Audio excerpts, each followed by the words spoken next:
Bonjour à tous, ici Carl de québecdetech.com. J'ai eu la chance d'être invité par ce monsieur. Ce que j'apprécie vraiment de Jean-Pierre Poirier, c'est que le monsieur de 72 ans qui a vu neiger détient un grand savoir historique et puis ça lui fait plaisir de le partager avec moi. On a jasé 2 heures au téléphone. Le monsieur m'a conté des histoires invraisemblables et ça va me faire plaisir de partager ce moment-là avec vous dans le journal d'un prospecteur.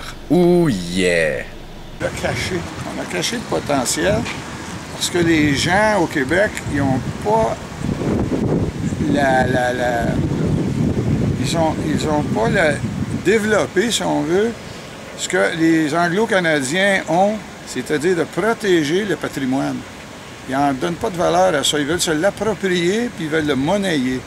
Ouais. Alors, les derniers 40 ans, ce qu'on a fait, c'est qu'on a sauvé des objets que les gens voulaient s'approprier, soit pour vendre, mettre sur un devant de terrain ou vendre à scrap carrément. Puis ils ont tous une valeur historique, c'est une page d'histoire. Je vais t'en montrer une couple, là. Qui, potentiellement, on ne s'est pas rendu dans les menus objets. C'est-à-dire d'utiliser un magnétomètre sur le site là où on a trouvé des objets plus gros. Donc des sites de souvent et beaucoup, c'est des sites là où il y a eu des épaves qui sont ramassées dans le fond de l'eau, qu'on a découvertes par la plongée sous-marine. On a récupéré certaines pièces, mais le reste du bateau est encore là, enfoui. Et on espère que les adeptes de la plongée sous-marine ne le trouvent pas parce que à chaque fois, ils vident la place et il ne reste plus rien. Alors, on se cherche des partenaires qui ont cette approche de préserver l'histoire, le patrimoine, puis que ça puisse être des témoins pour les générations futures. Voilà. Moi, je vais m'assurer que votre message soit bien entendu parce que je suis complètement d'accord avec ça. Hein? Un exemple ici à ma droite, sur le mur, ici, il y a des ancres qui semblent très bien inoffensives, mais ça retourne au 17e siècle. OK. C'est des ancres françaises et de bateaux de facture anglo-saxonne du début, le 1720. Okay. Alors ça, c'est quand même des ancres qui ont une valeur historique. Mais là où on a trouvé ces ancres-là, il y a possiblement d'autres objets qui sont enfouis. On n'a fait aucune tentative à date dans les derniers 40 ans. Je peux vous dire, on a commencé en 1974. Ça, c'est en plongée sous-marine dans l'eau. En plongée sous-marine. Et depuis 1974 à nos jours, on a bon an, mal an une équipe de 12 plongeurs qui sont membres actifs de la Société de recherche historique Pointe-Cascade et qui donnent du temps non seulement en plongée, mais aussi pour des montages comme le Parc des Ancres ici. Devant toi, ici, on voit un bois de chêne qu'on vient de mettre en place au mois de novembre, qui a été daté par l'Université de Montréal comme étant un bois de chêne qui a été coupé vers 1820.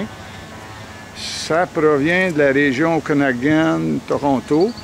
C'est un bois de chêne qui devait être livré en Angleterre lors du blocus, ou après le blocus de Napoléon, là, sur la Russie.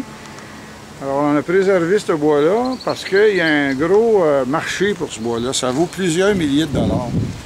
On en a préservé quelques-uns pour le futur.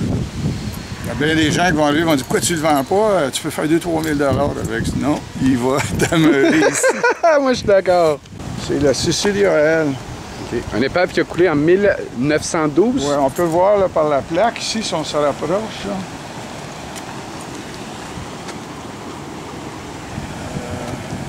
Bon. Ça, c'est la construction du bateau. Il a été construit en 1911 à Valleyfield. Il s'appelle le Cecilia L. C'est un bateau à vapeur en bois. On a une illustration simple ici. On a une illustration simple du Cecilia L en 1912 à Valleyfield. Bon, le 1er novembre 1912, il a coulé près de la pointe du Moulin au lac Saint-Louis. On l'a cherché pendant 30 ans. Finalement, on l'a trouvé intact, à l'envers, avec tout son contenu. Oh wow! Alors, c'est une belle découverte, puis ça a une valeur historique régionale, parce que c'est des gens de la région qui l'ont construit, c'est des gens de la région qui s'en servaient comme autobus pour se rendre à Montréal, puis coucher à bord. Donc, il y avait comme un avantage. Il arrivait dans le Vieux-Montréal, il y avait des chambres à bord du bateau, il restait dans la petite chambre, il allait faire la commission, le Jean-Plep, puis il s'en retournait. Alors, il y a eu... on a récupéré le moteur à vapeur qui est ici, qui vient du cœur du bateau, avec son hélice.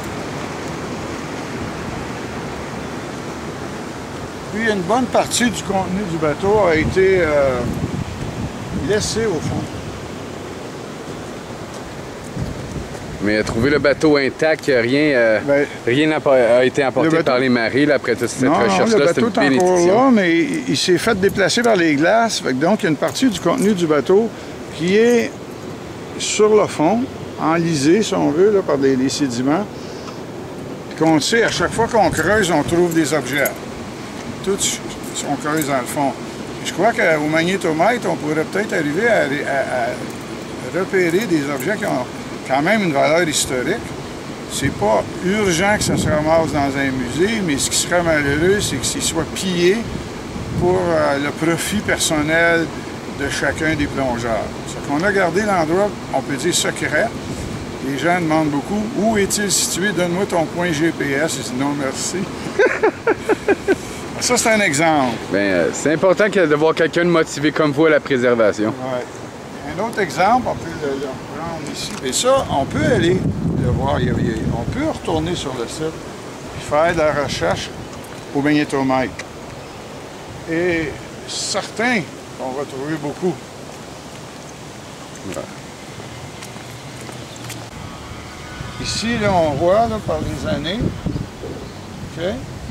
Ici, c'est 25 ans par petit point. OK. Il y a 175 ans l'arbre, dans ce qui reste de l'arbre, de chêne.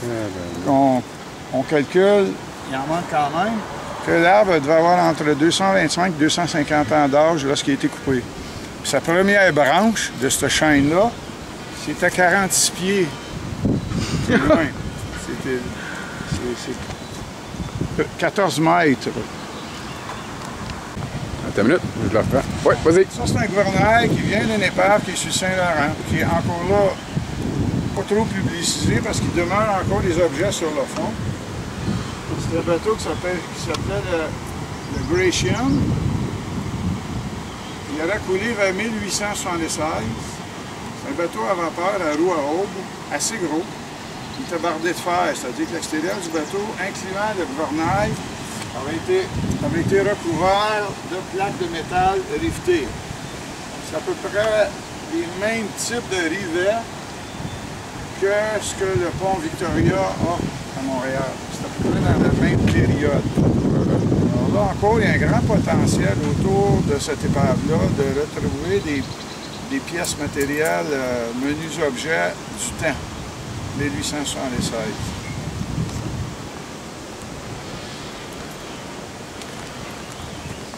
Un autre exemple, sur le lac Saint-Louis, de barges qui passaient dans le canal, le vieux canal de Beauharnois, c'est-à-dire il a vécu ce canal-là de 1845 à 1900. C'était des grosses barges de bois qui étaient traînées par des remorqueurs à vapeur. Ça, c'est le bateau est entier, on l'a trouvé, il est entier, puis 50 mètres de long, c'est quand même un gros bateau, de 150 pieds et plus. On a récupéré le gouvernail comme pièce témoin, mais on n'est jamais allé sur le fond investiguer qu'est-ce qui peut être enfoui. OK. Mais sûrement qu'il y a un contenu appréciable par la dimension du bateau.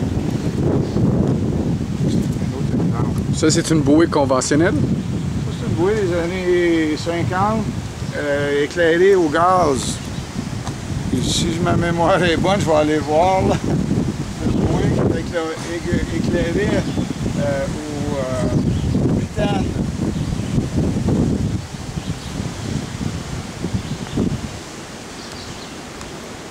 C'est une bouée éclairante au gaz des années 50. On a une bouée à glace du tournant du siècle qui provient, qui est couché là-bas. Ça provient là, du lac Saint-Louis. Ça a été manufacturé au début du siècle 1900 en Allemagne. C'est des bouées très, très résistantes. Elle a été pendant 80 ans sur le lac Saint-Louis. Elle a résisté aux glaces. Wow! Pour ici, à l'extérieur, dans le sujet qu'on parle de québecdetec.com puis le potentiel de découverte, plusieurs autres, potentiellement d'autres épaves qu'on connaît, mais qui sont moins illustrées ici, autres que par des témoins comme des ancres. Il y a des ancres un peu partout. Il y a 75 ancres ici qui proviennent de presque autant de sites où est-ce qu'il y a un problème. Un naufrage ou un problème de navigation, et que souvent il y a d'autres objets qui se sont ramassés sur le fond. Il s'agit de l'investiguer. Alors voilà. On connaît les endroits, mais on en fait le moins possible de publicité encore là pour protéger ce patrimoine du Haut-Saint-Laurent. Bien, je vous remercie beaucoup de nous avoir fait un tour guidé, M. Poirier.